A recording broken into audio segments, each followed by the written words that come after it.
Hi guys, so maglalato-lato po ako. Actually po, nakita niyo po ba yung ano po, yung post po ni Tinay OFW Vlog? Sobrang tagal ko po din naglato-lato. Tapos ngayon po, actually 9 years old na po ako. And then nung naglato-lato po ako nun is 9 years old pa.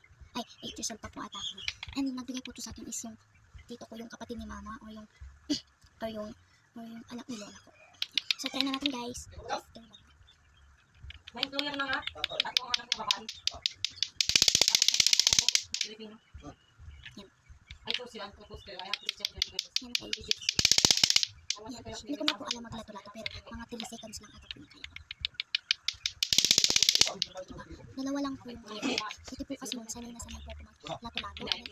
Ayun po yung uso pa yung lato-lato. Sana mag-uso ngayon para maging alam pa ulit po. Sana magustuhan niyo po yung palagi ko. And then, basta. Sana i-subscribe niyo po yung Tinay OFW Vlog. Support niyo po si lola ko. And then support niyo din po ako.